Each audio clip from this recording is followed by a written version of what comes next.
Okay, so today we're going to be looking at an old Black Sabbath chestnut called The Wizard. Yes, I like to dress for the occasion.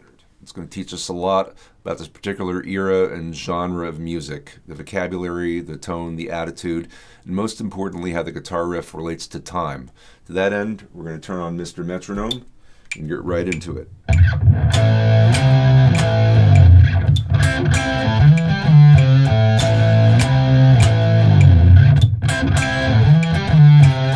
Okay, so what's happening here? First, we have power chords. If you don't know what power chords are, I suggest you get acquainted with them because they're the main ingredient of this style of music. The first chord is an A. The second chord is a C, which is launched from the 8th fret. It's basically the same shape, just 3 frets up, and then back down to A on the 5th fret. Okay. So what's the timing on this? Well, it couldn't be simpler. Looking at quarter notes. 1, 2, 3, 4. Then it's 1, 2, 3, rest. Right? Let's hear it with the metronome. 1, 2, 3, rest. Okay, so what happens next? Next is something I call a car horn. It's basically like beep beep. To get that sound, I'm using a double stop, which is basically 2 strings played together. In this case, the G string and the B string, I'm playing them both with my first finger at the 5th fret. And you'll notice that I'm cutting off the first beep. It's like beep beep, and they're of unequal duration. The first one's shorter. I could give them both the same duration and let them run into each other, but to me that sounds kind of lackadaisical. It sounds a lot tougher and talkier with that rest in between. To get that rest, I'm dropping my 2nd and 3rd fingers down on the strings to stop them from vibrating.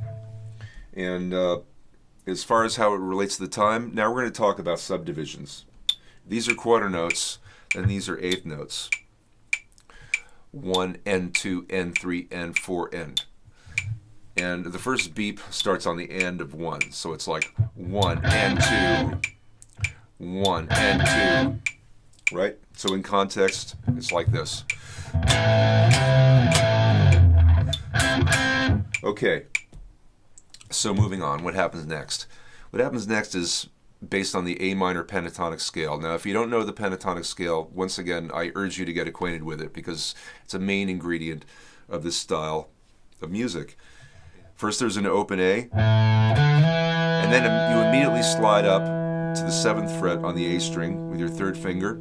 Then you go to the next string, which is the D string, where your first finger is already waiting at the 5th fret to play that G. And you basically do the same thing in reverse. You go back to the 7th fret on the A string with your 3rd finger. And you slide down to the D at the 5th fret. You wind up on the C at the 3rd fret with your first finger. And then pull off to the open A. That gives you a split second to move your whole hand back to the 5th fret to play the power chord at the top of the riff. So all together, that's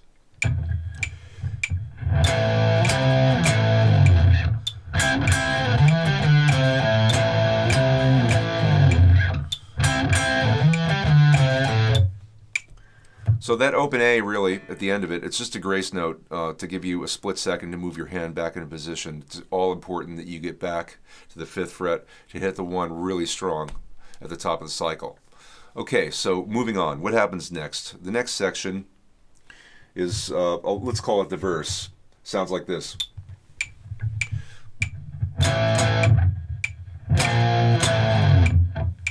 Basically that over and over again. It's a car horn again, but this time we're starting on 1, and there's no rest in between. And it's, instead of being displaced by an 8th note, it's 1 and instead of and 2. This will make sense if I kind of sing along. 1 and, right? And what happens after that is a B flat, which is basically the same power chord shape, up 1 fret. And then back down, finish with a slide.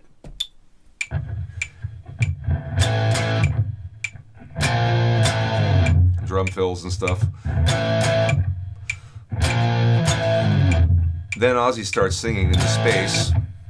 Then just for variety's sake, Tony starts to fill in the space.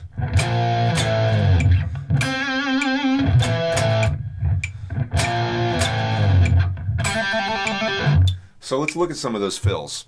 The first one is a sting on 3. Basically, he's just kind of slamming the G string with his pick hand on 3, on beat 3, and he's fretting at the 5th fret with his first finger and applying a lot of vibrato. So it's 1, 2, 3. Now, that brings us to the subject of vibrato, which is widely misunderstood. Sometimes it's called finger vibrato. I believe this is a misnomer. It's actually wrist vibrato, and I'll show you why. If you try to vibrato with just the strength of your finger, it sounds really weak and nervous. It sounds like a mosquito. What actually happens with the majority of rock guitarists is wrist vibrato. Let me illustrate. As you can see, the torque is being applied by the motion of my wrist and forearm. The muscles of my wrist and forearm are much bigger than the muscles in my finger, so it's only common sense. All my finger is doing is just holding the note in place so that my wrist can apply torque and bend the string basically down to the floor in a series of swift, small oscillations. I'm going to exaggerate the motion. Basically, my wrist is flopping back and forth on 2 fulcrum points. The top one is my thumb on the top of the neck. The bottom fulcrum point is approximately the first joint of my first finger. And I'm just basically rocking back and forth between those 2 fulcrum points. That's what's giving me leverage. So that's really exaggerating the motion. I'm going to put the finger down again and play so you can see what I mean. Once again, no strength, no effort coming from the finger. All the finger is doing is just holding the note in place while my wrist and forearm do all the work. Okay, so moving on to fill 2, this trill. Once again, on beat 3, he slams the G string with his pick. But what happens next is interesting. He does what's called a hammer-on, which is you put the first finger down pretty smartly on the 2nd fret with some force so you get a nice clean note. If you're wimpy about it, if you put your finger down slowly or softly, it's kind of soft. It's not nearly as aggressive. Next thing that happens is a pull-off. You're literally pulling off of the note with your finger back to the open string.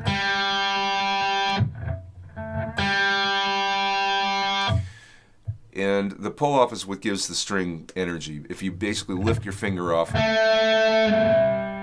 once again, it's going to be pretty weak. So before I let go, I'm pulling my finger towards the floor. It's kind of like loading a bowstring with some tension before you release it. And that gives us some snap. It gives you a nice, clean, loud note.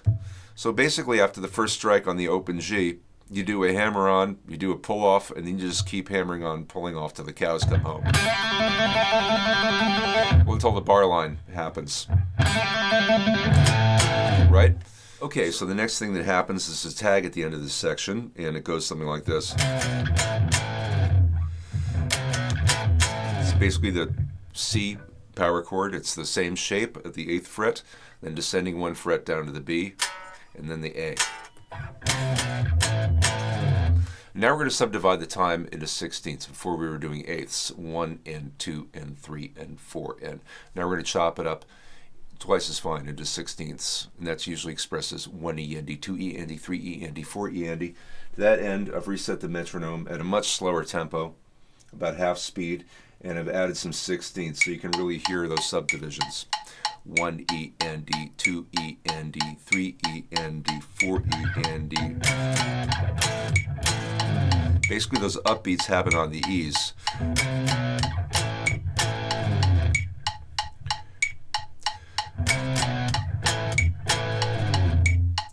You'll also notice I'm doing palm muting. I'm basically dropping my palm onto the strings to cut that B short, leaving a little bit of a space.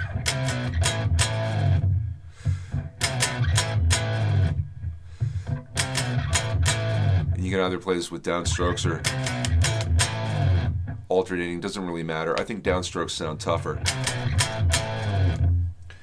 So anyway, all together, the whole riff sounds like this.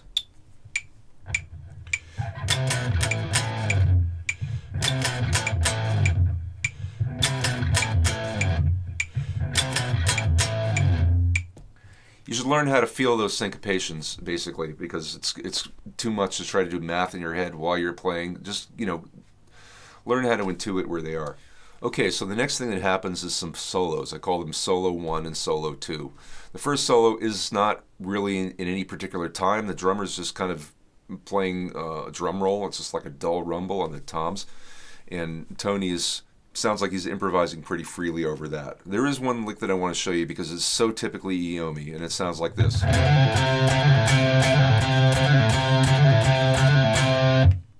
He starts with the C on the A string at the 3rd fret. Then he does a hammer on to the D with his 3rd finger, 2 frets above. Then pulls off back to the C. Pulls off to the open A. And then he strikes the C again, the 1st finger at the 3rd fret. And the time is really coming from it's not coming from the drums, it's coming from his right hand. His right hand is just going like this on the A string over and over again. And from there you can launch into the 5th fret, pentatonic position. Very typical Iommi.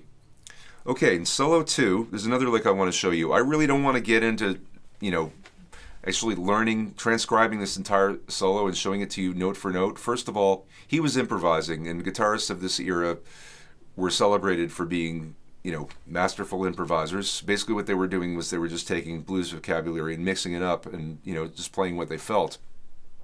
So I would say that it's much more in the original spirit of this music to do that yourself.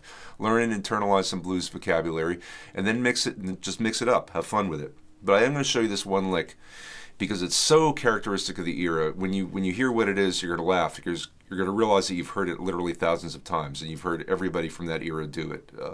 Angus Young, Jimmy Page, Ace Frehley, and Freebird, all 3 guitarists in Lynyrd Skynyrd basically hit this lick and play it over and over again in a loop.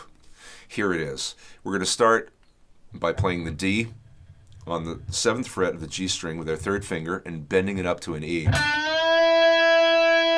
Right? Then we're going to move the pick to the next string down, the B string, where your 1st finger is waiting at the 5th fret to play the same note on the B string, right? Okay, the next thing that happens is the pick moves to the high E string, the next string down, where your 1st finger is kind of rolled over onto the 5th fret to play that A. The left hand is...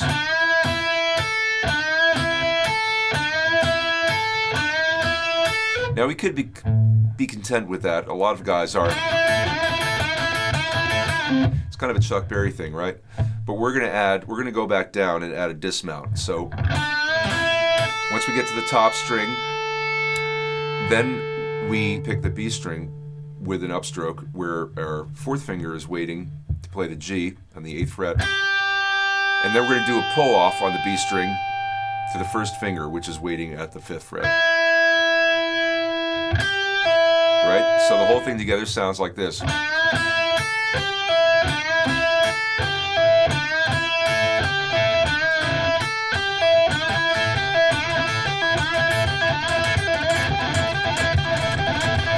You can see when you pick up acceleration, I'm not doing single pick strokes anymore. I'm just kind of raking up and down like this.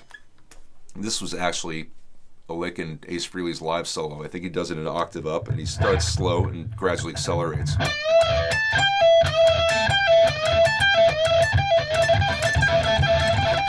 Crowd goes nuts, right? So anyway, be wizardly and have fun with that.